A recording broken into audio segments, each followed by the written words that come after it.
Wonderful. We're going to get started. So good afternoon, everybody, and thank you for joining today's webinar titled How Broadband Can Be Delivered, the Southern Tier Network. My name is Elena Millette, and I'm with the Tug Hill Commission. And I'm here with my colleagues to host a second in a three-part webinar series titled Preparing for Broadband Infrastructure Investment in Rural Communities. That began actually last week with Empire State Development's Broadband Program Office presenting on the statewide perspective for broadband. And we will conclude next month with the Development Authority of the North Country's presentation, technical solutions and things to consider for broadband expansion. And we'll add links in the chat box for information about these and other past and upcoming webinars if anyone is interested.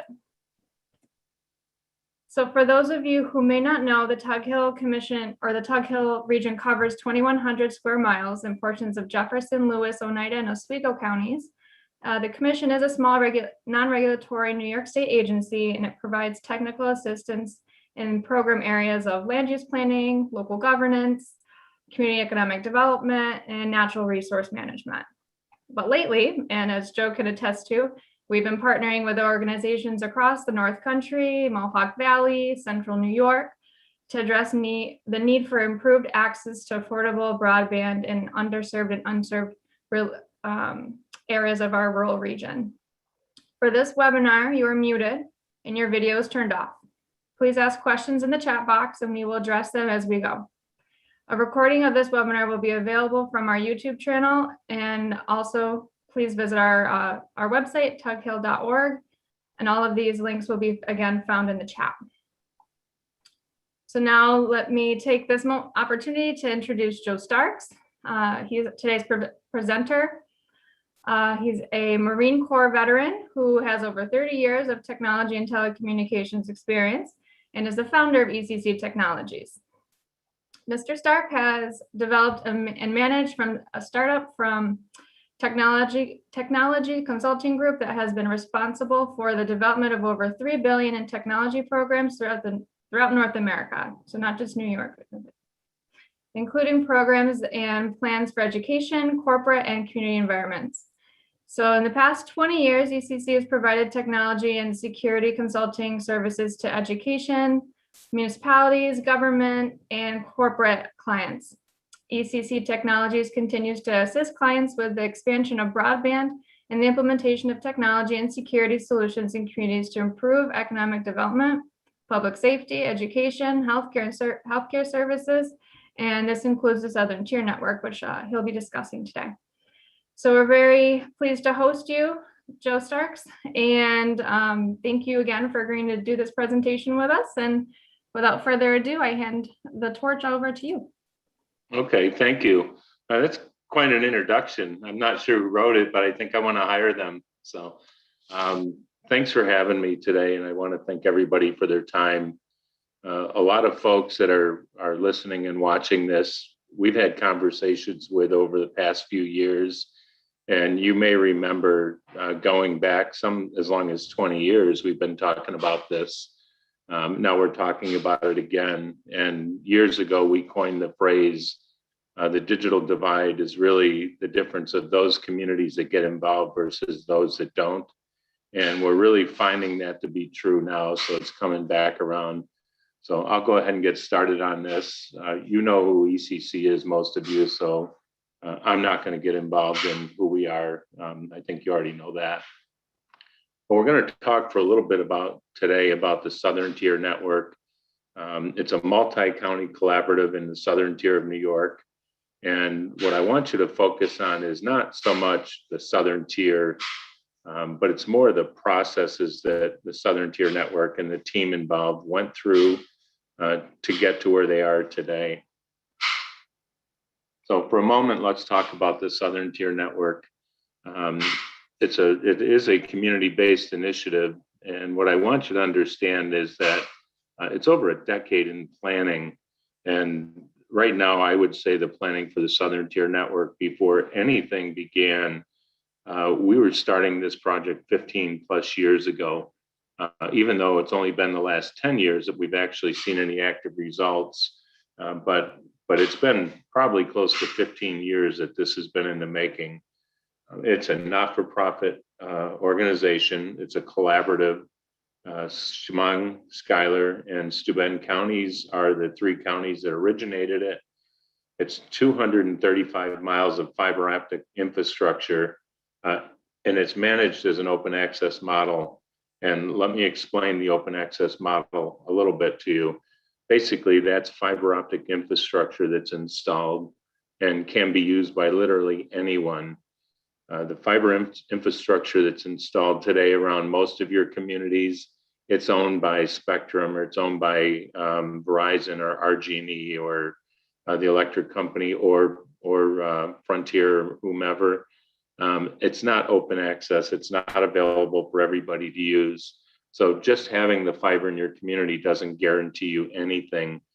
An open access model guarantees that whoever wants to use that fiber can use.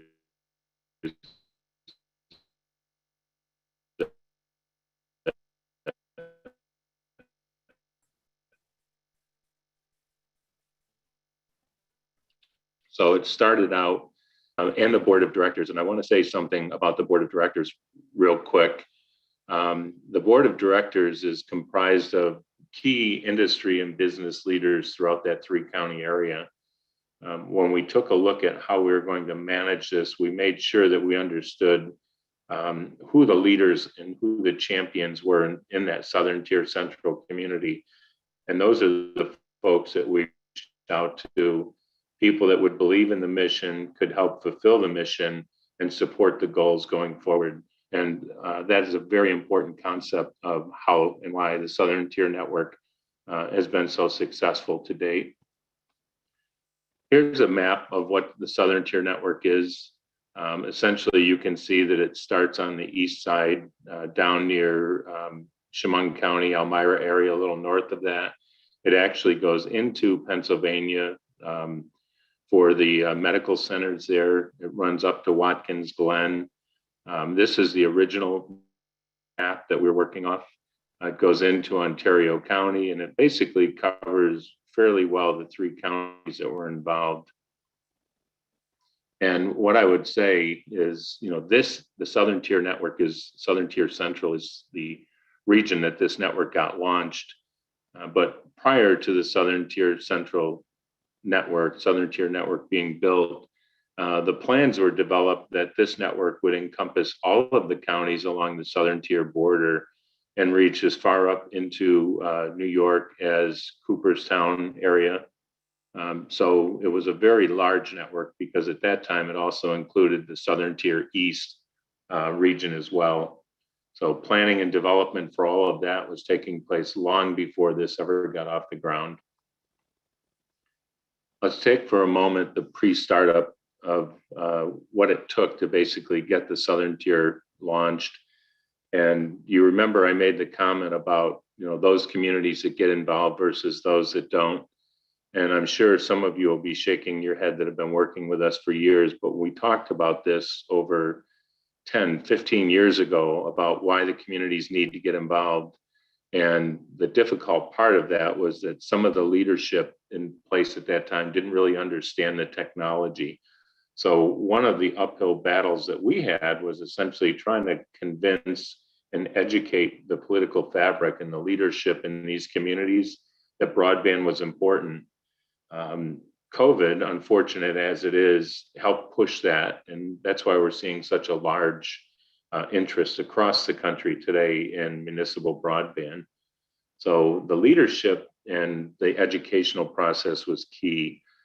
We then performed an inventory and an assessment of what they had within that three-county region and identified where their gaps and holes were, as we're doing for many of your communities today. We quickly began discussions with the enterprise, and that's schools, healthcare, businesses, and others that would benefit from the fiber optic infrastructure. And then the next key component to that was to identify a champion in the community that would be able to push this football along until we could get it over the goal line. And that champion is very important because as consultants, we cannot be the champion.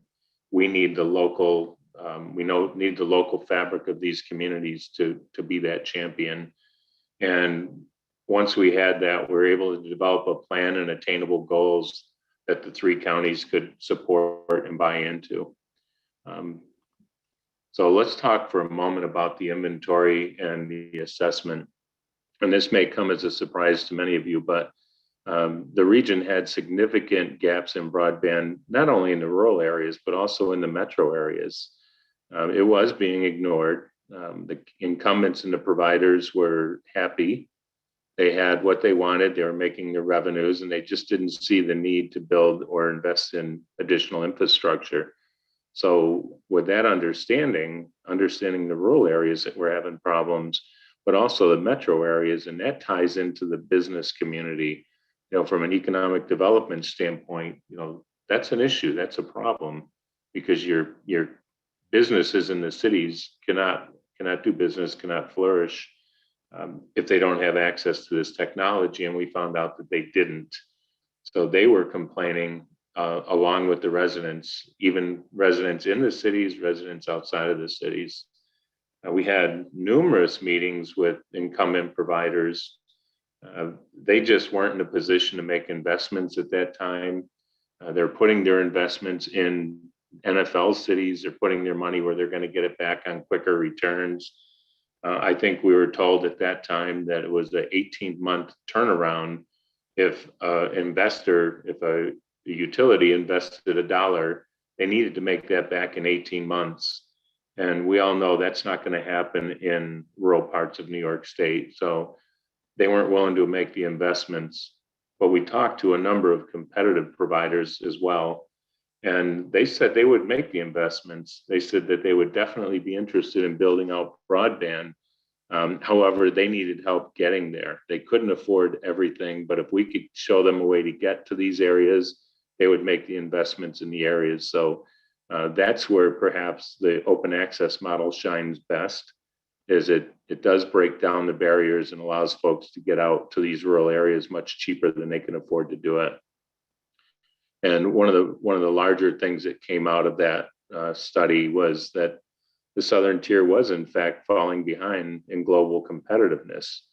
Now, if you think of some of the organizations that are there, like Corning and others, that's not a good sign. That is not good that they have to compete for global talent, science talent, like everybody else.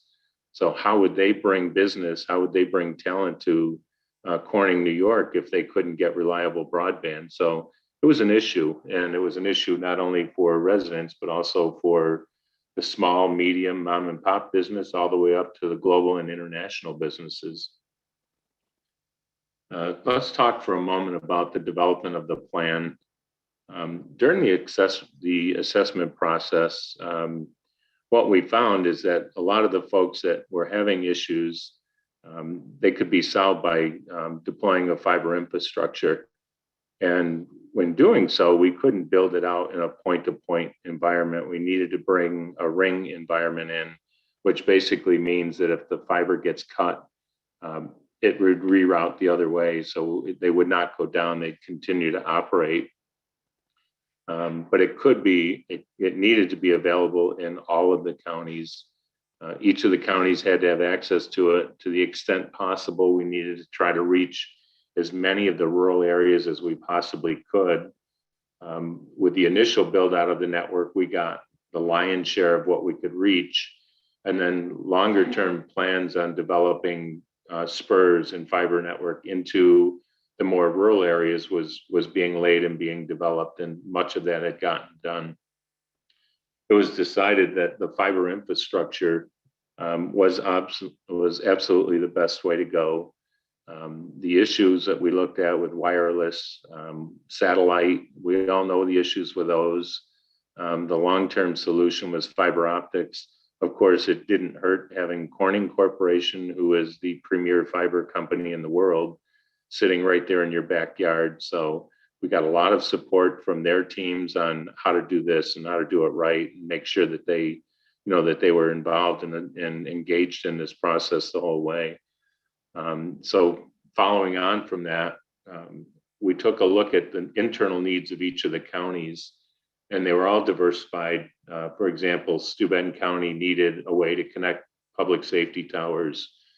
Today, at that time, they were using microwave. They needed a way to connect those towers with a more reliable, more robust communications.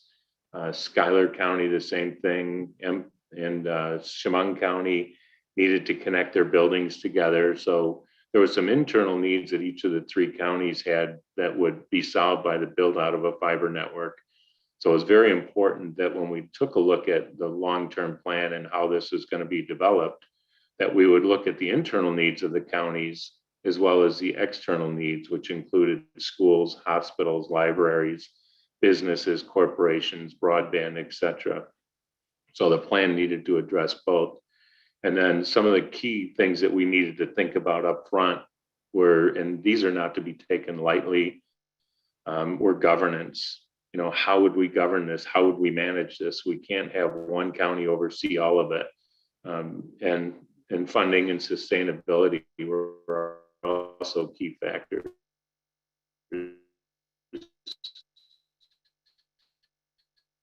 And with that, and the three counties and the board of directors. And when we looked at the governance ideas and structures that would work, we needed to look for a partner in the community that could make that happen, that represented all three counties to the extent possible. Do we have any questions so far? None yet. Okay, if there is, Elena, just chime in and let me know, and I'll answer them as we go through this. So, Will do, Joe. All right. So why did we talk about the open access model? Well, as I said, the fiber infrastructure can be used to support virtually any organization, any form of communications media, whether it be television, whether it be telephone, broadband, video, security. It all runs well on fiber, and fiber is a long-term technology. And generally speaking, when you build fiber networks, they're 30 plus 35-year technologies. The utility companies use them for 35 to 50 years is what they're planning on today, versus a wireless technology, which you're going to use for 4 to 6 years, and then you're going to have to upgrade it. So fiber was undoubtedly the medium that worked well. It reduced the costs and barriers to everybody involved. We physically took a look at what the costs were for the schools. We took a look at what the costs were for the libraries, the hospitals, and found out, can we effectively help them? Can we lower their costs? Can we give them a better technology for less money? And we found also that the carriers themselves, they were able to easily expand broadband out to the rural areas over this fiber network because they didn't have to build it themselves. And it allowed them to provide unlimited capacities to some of the more rural areas in the state. It would be community-based and managed, as I mentioned, local development corporation, board of directors, and it would provide a long-term competitive advantage to all the communities that utilize it. And I think if you look back now over the past year with COVID, and you go out and you talk to some of these rural communities, you'll find that especially the ones that have got fiber to the home because of this network, you'll find that they are in a much better position today than they were prior to the network, or would have hoped to be prior to the network. So we believe that the competitive advantage is in fact there, and we believe communities are taking advantage of it. So the goals that we created for STN, we put a lot of thought into this because we needed longevity. We needed this to work. We needed everybody to sign in on it. We needed to basically try to solve everybody's problems, or provide a foundation to solve everybody's problems to the best that we could. So the open access fiber network was our method, and supportive technology-led development was key. And what I mean by that, first of all, everything is about revolving around technology today. We understood that everything was going to be technical. We didn't understand that there was going to be a pandemic, but we understood that the industry, students, education, healthcare, we're all moving in a technology-led direction. And whatever we did, we needed to make sure that we put a network in place that would support that. So technology-led development was very important to us. We need to consider the broadband needs of multiple entities across the region, all of them, education, healthcare, I've named a bunch of them, right down to grocery stores, right down to mom and pop stores. We needed to consider all of their needs. We had to develop collaborative partnerships as well, from the public sector, which is the government, education, down to the private private sectors. And those are your broadband providers, your businesses, hotels, for example. We needed to develop collaborative partnerships on the use of the fiber network and how they would integrate that. And keep in mind, 10 plus years ago, many organizations didn't understand how a fiber network would even benefit them. They didn't understand the technology. They didn't understand the operations behind it. So as a team, we spent a lot of time working with all of these different entities and showing and demonstrating to them how to use the technology that was going to become available to them in the near future. And that was a key component of that, because without that, nobody would use it. Another goal was to spur broadband competition and investment in the region. We had three main providers there, and of those three main providers, they were very complacent. And I think everyone on this call would agree with that. To some extent, they are today as well. We needed to create a globally competitive advantage to be able to draw not only talent and research and businesses into the area, but we also needed to increase healthcare and expand services that might be available to the local residents. We needed to enhance economic development in the region. And very importantly, we needed to be sustainable. This could not fall back on the taxpayers. So we had to become sustainable in this. Joe, we've got a couple of questions for you. Yeah.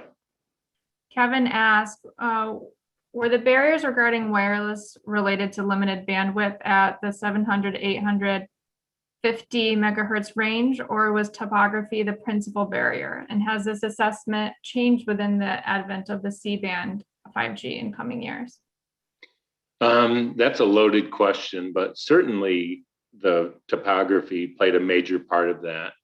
When we took a look at what towers were in the area today, and I would say that one of the very first users of this network was Verizon Wireless, and they used this network to roll 4G out throughout the southern tier region. So it had a wireless play, but it had a backhaul wireless play. But in terms of the wireless, it really came down to the government sector and the business sector saying, well, we already have some wireless today. It's not enough. We're trying to plan for the future. We want fiber. We want the optics. And that was really the driving force for that, because nobody wanted to do this again. We wanted to get the infrastructure in place and then know it's there and then continue our build out and not have to address it 5-7 years down the road. And in terms of 5G technology, 5G technology is a very tight technology. First of all, there's no standards for it yet. So one company's 5G is another company's 4G is another company's something else. And 5G, at least in this point in time, when we started the network, it wasn't even a consideration. They were just rolling out 4G. But 5G now, it's not going to make it to the rural areas. The density of antennas that's required to support a 5G rollout and the coverage of an antenna from a 5G antenna is not that great. So technically, we're looking at smart cities where we've got antennas literally on every street corner, and we're finding that there's some gaps in the technology there. So to go into the city of Elmira, yeah, it might make sense to look at that. But to expect it to roll out across the rural areas, it's just not going to happen. And given the density of the trees and the topography, it's just a non-start item as far as the technology is concerned. Does that help, Elena? Absolutely. I would say you definitely answered that question, and maybe to expand on, there was another question related to barriers similar to what you're discussing. Kevin asks, were there prohibitive barriers to erecting towers for a wireless internet service provider, or prohibitive permitting and seeker requirements in installing towers? When we started talking about the fiber network, we quickly came to the realization, because the biggest issue that we face in the southern tier during this time, and all of you that are dealing in the Adirondack Park also understand this very well, is to do that coverage, you're going to need to put up towers, right? And there were a lot of areas in the southern tier that did not have access to cellular coverage. So it was envisioned that the fiber network would help develop that and grow that, because it's really a public safety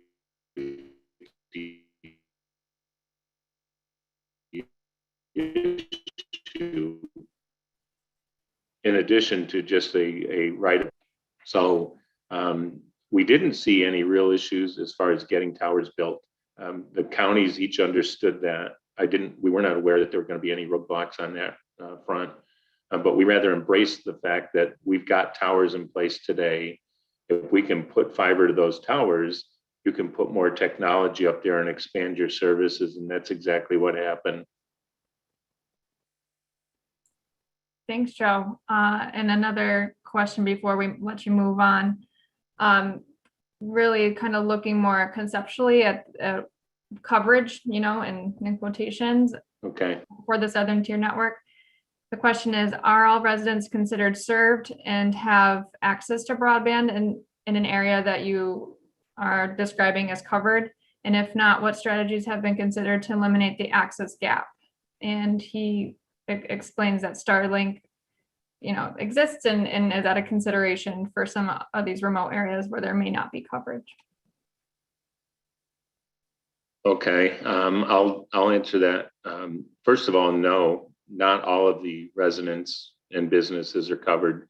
And it wasn't the goal of the Southern Tier Network to provide coverage to everybody. The goal of the network was to create an infrastructure that others could invest in and use, and would then provide services out to those areas. The grant dollars that were available back then to support broadband are not like they are today. And perhaps we would have taken a different approach if they were. But we rather took the approach that we wanted to incentivize the carriers to do their build out. None of the three counties wanted to be broadband providers. And I would encourage those of you that are thinking of becoming a broadband provider to think about it a little bit more before you jump into providing broadband to the home. Because when someone calls, they're going to call at 2 o'clock in the morning, and it's going to be a password problem. And I'm not sure who wants to get up at 2 o'clock in the morning to fix it, but there are still broadband gaps out there throughout the Southern Tier Central region. And they are working slowly but surely with the providers to cover those. And they are looking at every option to do this. And they're not ruling anything out at this point, up until the point now where I believe that they are developing a strategy on how to work in parallel in partnership with providers to get them out to these areas that don't have it today. Did that cover it? Absolutely. Thanks, Joe. And Okay. I'll just take a moment to introduce Andy Lukasiewicz, who is the Director of Broadband Services at ECC Technologies, who's also hosting this call with us. So welcome, Andy. Thanks, Hey, Elena. Andy. Hey, Joe. About time you joined us. I'm glad you got up from your nap. Okay, I'm going to continue on. So let's talk about the startup process. As I mentioned earlier, we had 3 counties. We're a not-for-profit organization. We needed a governance structure that the 3 counties could work through and not have one county take it over, so to speak, be the 800-pound gorilla. Well, the Southern Tier Central Regional Planning and Development Board provided just that. And they were our champion, if you will. But I want to give a big shout out to Marcia Weber, because she was the one, and she was at that time the director of the Southern Tier Regional Planning and Development Board. Try saying that fast 5 times. But she's the one that really bought into this mission, and she grabbed it and she took it by the horns, and she helped push this thing through. And it was her leadership that was just tremendous in making this thing happen. So, but that was the catalyst. That was the organization, and each of you are, I believe, are part of a regional planning and development board. And I think David Botar's on this call. I think he's going to send me a bad email in a minute for saying that, but that's an organization that you could look at as well. ECC managed and wrote the business and the organizational plans. We designed the fiber network, and we managed the build out. And we have considerable experience doing this, because prior to doing the Southern Tier Network, I know we worked with the DANK organization. We've worked with others around the country and the state, but we also have started a few for-profit broadband companies. So we had a very good understanding of what it took to do this and actually make them work, because we've done it for for-profit companies. So the 3 counties, they bought into the project, and they bought into the idea and the thought that to make this work, we're going to go out and we're going to submit for grant funding. We did that. We submitted a round 2 grant for NTIA. We were led down the path that this is going to be, and that's BTOP for anybody that doesn't know NTIA. We were led down the path that this project was going to be funded. And then right at the very end, they ran out of money, and we were told, sorry, couldn't fund it. So the community still believed in the project, and we then started looking at other options on how we were going to fund it. So we went to foundations, we went to corporations, and we turned over every stone that we needed to turn over until we got the funding needed to launch the project. We aligned several enterprise supporters, and this is key. And I'm going to tell you this at the very end also. The number one thing that we did during this whole process that really helped make this a success was communicate. We told everybody in the 3-county area. We told the farmers, we told schools, we told the hospitals, we told the bus drivers, we told everybody about this project to rally them, to get them on board. We met with the school districts, we met with the libraries, we met with the businesses, we met with the broadband providers, we met with everybody, including the incumbents, well before anything was launched. And the response that we got was great response. And that gave the county the confidence, the 3 counties the confidence that this was the right move, that they were heading in the right direction, because the response was overwhelming. The LDC was formed, and the board of directors, as I mentioned, were made of local community members who bought into the vision. And many of those members 10 years later are still on the board of directors. So, and they're still pushing this, and it's working very well. The counties each committed a certain amount of funds that were used to support operations until the network became sustainable. But given that a lot of the communications went in up front, and a lot of the folks that we talked to, those enterprise customers, were making commitments that said, if you build it, we'll use it. And we negotiated with them to understand what their cost would be. So in the meantime, while we're developing and building the business processes and looking at the funding and building the network, we were also signing up revenue. And the communications process was just immense on this. It was constant communications across all levels. And that was happening prior to the network even being built. So essentially what we had was, by the time we started building the network, we had enough customer base lined up to use it that we were very comfortable that it was going to be a success. So 10 years ago, right, what were we looking for? Well, we were looking to promote economic development. We did. We wanted to promote world-class broadband expansion. We wanted to promote broadband competition. And we wanted to create a competitive advantage for the Southern Tier in terms of broadband. We also wanted to promote economic development, and we did so by connecting 460 high-tech locations. Some of these were existing facilities, some of these were planned, future planned locations that we built fiber to, so that when you would call them greenfields, so that when a potential opportunity showed up, we had fiber there already, and they were able to market that as a competitive advantage, why someone might choose Elmira over Columbia, South Carolina, for example. You know, we had the fiber there, and we used that fiber to try to draw these people in and these jobs in. And as I said, communications was key. We marketed, we talked to everybody that we possibly could long before we started building the first strand of fiber optics. We also promoted the competition of broadband by attracting 9 new competitive providers. And these were providers, some of them were providing fiber to the home. Some of them were providing competitive access to broadband, to the business community, to the healthcare, to the education. There were key variables. They were good things for the community to hear and see, because they were now starting to see that the actual broadband that you could get in a Charlotte or you could get in New York City was now coming to upstate New York. Fiber to the home, when we started this project, there was one community in this region that had fiber to the home.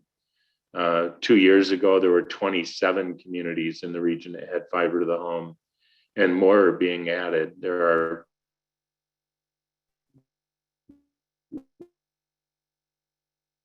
We are hearing of and more locations in the Southern Tier Network region. So it's building out.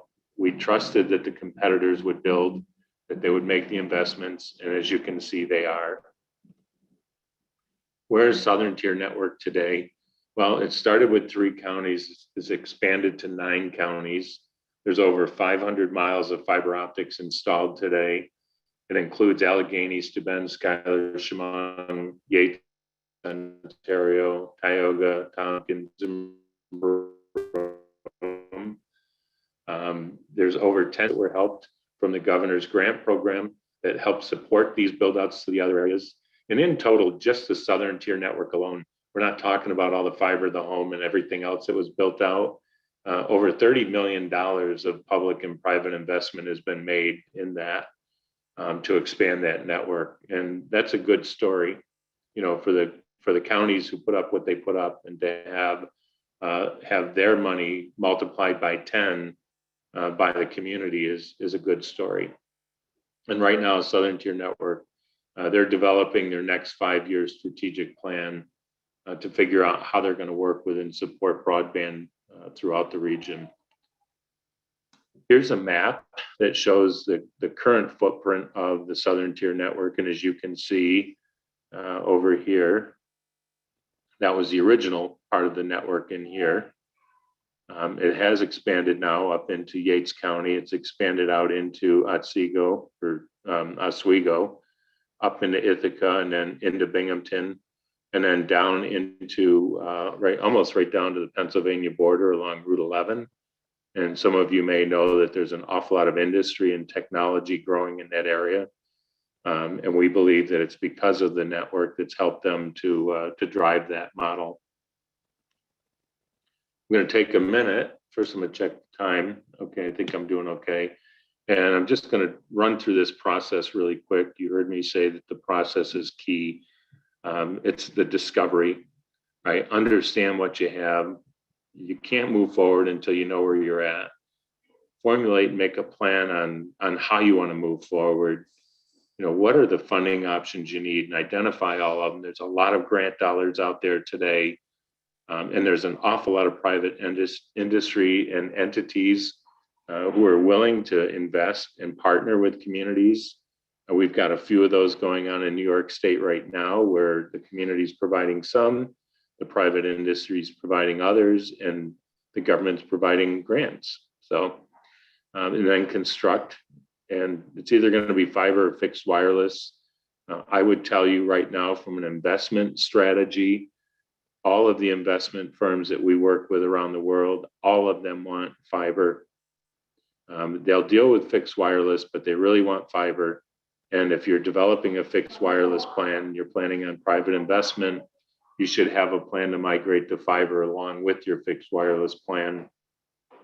And then do your implementation and your day-to-day operations. How is this going to be managed? Who's going to grow it? How are you going to operate it? What happens when you get a phone call? So, that's a real quick summary. I could talk about this process for hours, but that's our quick summary of our roadmap. Where are we today in the region? I know you're all interested in this, but in Madison County, discovery, formulate, and funding. We're currently waiting for official notification on Madison County that they're going to get a reconnect grant. Our fingers are crossed, but we're very hopeful on that. And essentially what does that mean? That means that Madison County and their partner, who they partnered with a fiber to the home builder, will build out fiber throughout Madison County in an attempt to solve that issue of who has broadband versus who doesn't. Lewis County has done the discovery, and now we're formulating. We're looking at solutions and partners to understand what do we need to do to solve the issues there. Jefferson County is in the discovery phase. St. Lawrence County is in the discovery phase, and they'll each next go through the formulate phase, where we'll start developing solutions and then looking for partners to help them implement those solutions. Warren County is in the discovery phase. Onondaga, Oswego, Cayuga, and Cortland County, they're in the discovery phase. They're a little bit farther ahead, though, in that they've completed their inventory, and the BAT program, which is the interactive program. And I want to take a moment and say something about the BAT program, if I can. Having access to broadband is one thing. Not having access to it is another. But if you have access to it and you don't use it, why? And the BAT program is designed to understand that. Because I think the last thing that anybody wants to do is spend $6,000 to bring broadband to a home if the people that are in that home say, I'm not going to use it no matter what you do. But we want to understand, what are the cultural issues? Are there financial issues? If people have access to broadband, they're not using it. We want to know why, and then put programs together to help with that. And a lot of times it's education. Many times in the more metro areas, and also with the younger crowds, they think of their cell phone as their broadband. They can do everything they want to do over their cell phone. And that's great when 5G rolls in. But if you're in a rural community and you're trying to live on your cell phone for broadband and work on it, might not be the best option. Herkimer County, they're also in the discovery phase as well, and their BAT campaign has kicked off. Washington County is discovery. Again, their BAT campaign will be launching here shortly. And then Greene County is the same thing, right? They're in the discovery phase, and their BAT campaign will be kicking off shortly as well. Any questions on that before I move forward? I'm almost done torturing you guys, so I'm going to take If that anyone as has any questions, feel free to drop them in the chat, but right now there aren't any, Joe. Okay, good. So what I want you to think about, the most important takeaway of this entire presentation, I believe, and the most important key to success for this project and any of the other ones that we've done, is continuous communications. It's very important that if you're going down this road and you're going to make these types of investments, which are great, we support them, we think they're terrific, and it might be the only way that many of these communities have to get broadband out to these areas, but you've got to be in constant communications. You've got to have your schools, you've got to have your hospitals, your libraries, your government, your people, your businesses. They need to be talking about this, and they need to understand it, and they need to embrace it. Because I think the last thing that anyone wants to do is spend 10 or $15 million on a project that sits there and becomes a burden to the taxpayers. So it's very important that we have continuous communications, and that this is communicated up front. well before you take a step to go down the path of building a fiber network, that you've communicated it and you've got your team on board for it. So, and that is the end of my presentation. Right exactly 45 minutes. I'm good or what? Right. Well done, Joe.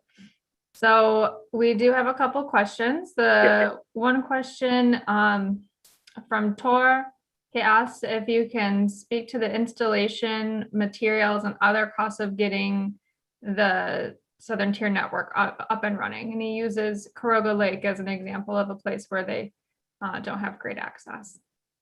Okay. Well, when we started, I mentioned that we started talking to the enterprise long before we even got to building fiber. And that communications helped us define where the fiber was going to run to and how we could do the greatest good for every dollar we spent. And in doing that, there's a fair amount of money that goes up in the design side. You can, for example, when we started the Southern Tier network,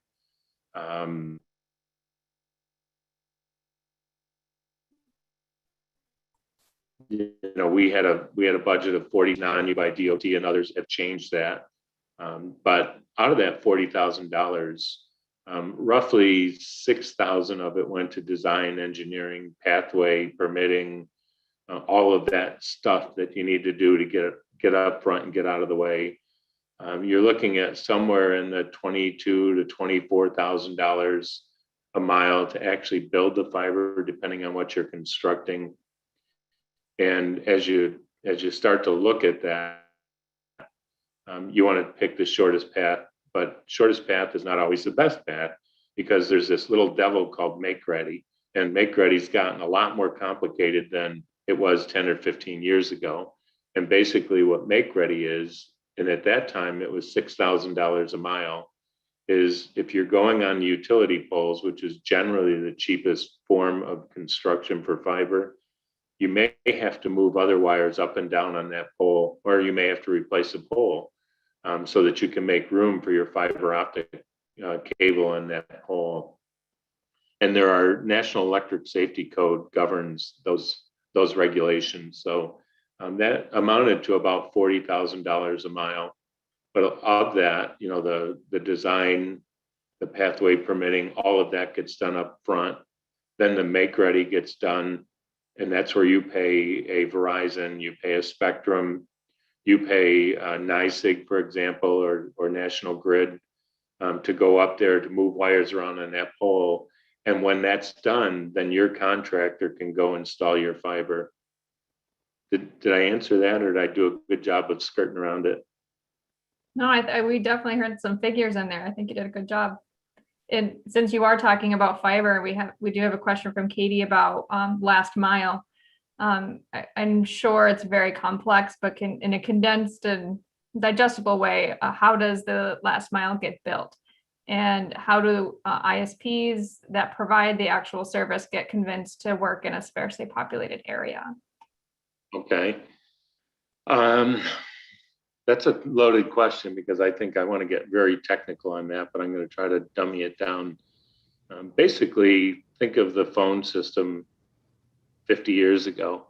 They ran copper cable to almost every home from a central office or from a co-location point. The closer those co-location points were, the less copper cable they had to run. Well, in a summary or a nutshell, it's not much different than that with fiber, right? You're going to run fiber down the road. You're going to put a tap, what we call a tap, on that fiber. And that tap's going to allow you to connect in 16, 32 homes, maybe more, maybe less, depending on where you're located and what the access would be. But they tap into that fiber, and then that fiber signal brings it back to a co-location or a head-end device, which would be similar to a central office for Frontier or Verizon. I think I could get really technical on that. I'm trying not to. Yeah, and Andy, I saw that you unmuted. Did you want to add to that? Sure. One of the things that we did, when we build the open access network in Southern Tier, that got the fiber, the main trunk, if you think of it as a trunk of a tree, right? So that's the main trunk, and then the main branches would go out from there. Then, as Joe said, you place these terminals along the pathway, and then you have to have drop wire, and that's basically goes from those terminals to the actual home or business. And then in the home or business, there's typically some sort of a optical to electronic converter device that gets put in. And that's all the stuff that I think Joe didn't want to talk about, because I'll go down a rabbit hole with that, Andy, if I start talking about technical stuff. I'm not sure how to not talk about that. But yeah, I mean, to end, that's what you need. Is you need the fiber optic cable that originates at a central office or some other remote terminal. Then it gets sent right down a pathway until it branches off. At that branch, you can then take it into the home, and that's where the last mile is. So the middle mile is the big trunks. The last mile is what goes from the trunks to the home. Thanks, Andy. So our next question is related to actually your main takeaway point, which was constant communications being the key to success here. And Jim asks, regarding communications, what are the best measurable metrics to use in conversations with stakeholders? Talk it up. I think it was a lot more difficult before the pandemic to get people to understand why you needed to invest, why the community should be involved in broadband.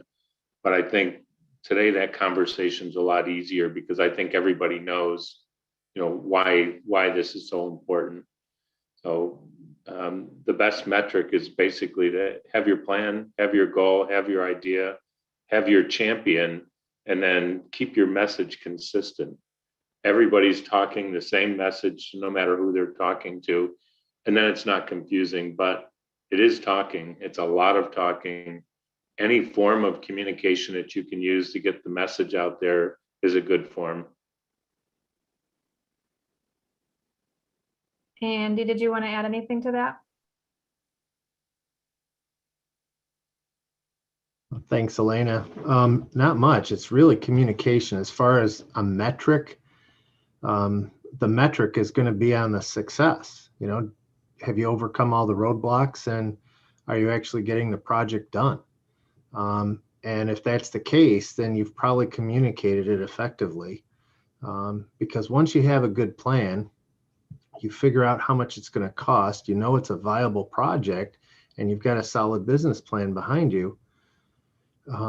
If you don't communicate it well, then the project will end up blowing up on you, and it just won't be successful. Mm-hmm. Yeah, people need to buy into it.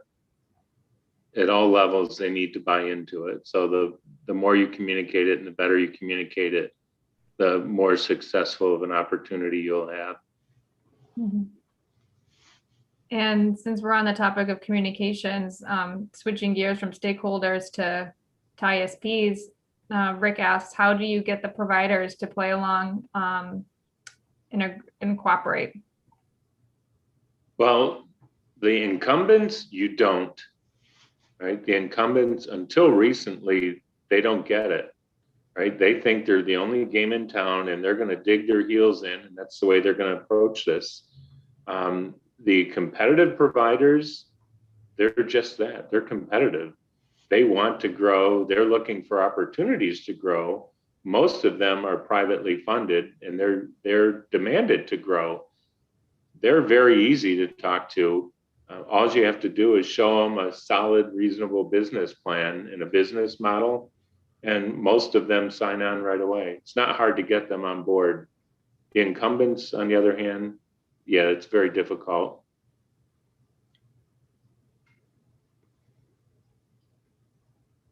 Great. So here's a question that we got in our registration. The question is, related to maintenance of the broadband network. So with Frontier as her provider and their declaration of bankruptcy, where do they go with the issues related to ongoing maintenance of the broadband service in her area? Well, Frontier is emerging from their, if they haven't already announced it, they will be pretty much any day emerging from bankruptcy. They are making major commitments to fiber optic technology. They are selling off some of their less profitable divisions, which probably should be everything, but and then let someone that wants to build fiber do it. But the reality is they're coming out of this and they're losing over $10 billion in debt. They're going to have money to spend, and how quickly they're going to get to some of the rural areas that they currently serve remains to be seen. But I would tell you that the Public Service Commission is a great place to complain. The Public Service Commission, it is now on their radar that they're going to pay attention to this. There's a law out there now that says they need to get on board and they need to get their hands around broadband. So if you're having any issues with any broadband providers at all, that's where I would start. If you can't get the broadband provider to respond, then I would go to the Public Service Commission. Thanks, Joe. And going back to our conversation about last mile, Tom asks, who builds out to the last mile? And before I let you guys jump in, I'll say this is a good moment to plug the third part of this webinar series, which will be led by Dave Wolf at the Development Authority of the North Country. He'll be talking about some of the last mile projects that the authority's been working on. But Joe, Andy, I'll pass it over to you. Okay. I think if I understood correctly, the question was who's the best person to build out the last mile? And yeah. I would tell you that is entirely between yourselves and your partner. In some cases, it makes sense for the community to build out the last mile. In some cases, it makes sense for the partner to build out the last mile. And in your business plan, your business strategy, it will identify that. But it'll also tell you why you're going to do it and which way you're going to do it. But the one question that always comes up with a public-private partnership like this is what happens if the provider goes out of business and the community builds the fiber, right? If the community builds the fiber, the community should own the fiber and allow the providers to provide service over it. But if the community doesn't build the fiber and the broadband provider builds the fiber, then it is what it is. You know, if they go out of business, somebody will likely grab their customer base anyway. So it's entirely up to the community and the provider at that time in the business plan.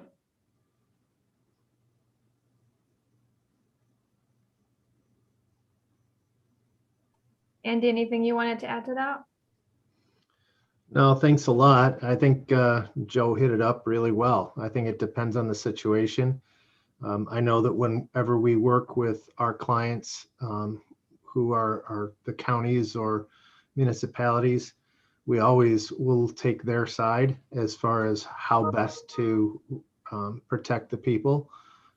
Because if public money is going into it, it's, you know, they need to be protected. So that's why we look at it in that fashion.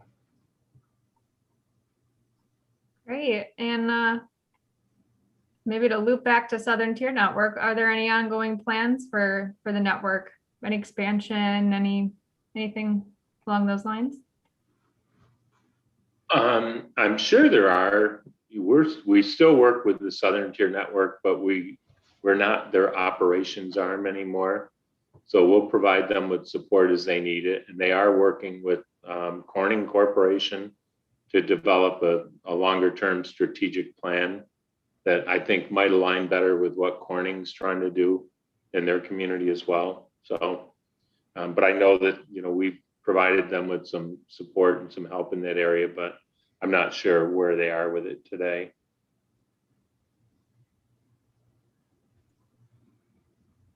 And then it looks like potentially our last question for for the afternoon is, can you speak to the affordability issue regarding monthly service? Has it been more competitive than incumbent ISPs? Yes, absolutely. As I mentioned, that we brought 9 competitive providers into the Southern Tier network, and they all understand that they're competing against each other. And I believe the prices were significantly lower than what they were paying the incumbents. So I do believe, yeah, that, well, not only that, the fiber to the home where dial-up was available prior to, they're getting fiber to the home at enormous capacity at rates of less than $100 a month. And I'm not sure, Andy, do you know what their, I don't want to mention the company, but do you know what their monthly rates are for 100 and 500 and gigabit? Yeah, I'll tell you a little bit. I'll just tell you from my own personal experience.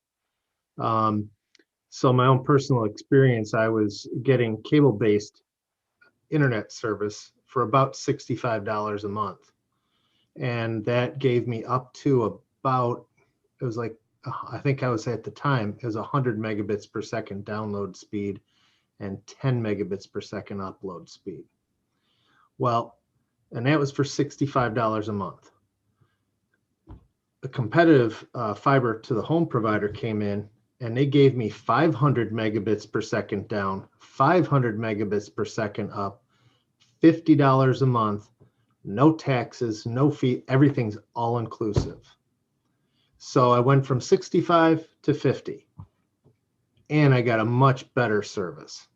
So that's just my personal experience. So I'm a little jaded that way, but I think other people should be able to enjoy that too.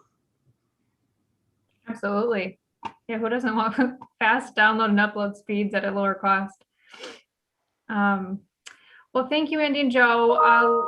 For all the attendees still with us, you'll get a follow-up email from Jennifer Harville via Zoom that contains both the links to the YouTube video that's we've been streaming to, and you'll get more information about the webinars that the Tug Hill Commission's been hosting, past and in future, and you'll also get the slide deck. So without further, if there's aren't any other questions, then Joe and Andy, thank you both so much for making the time for us today.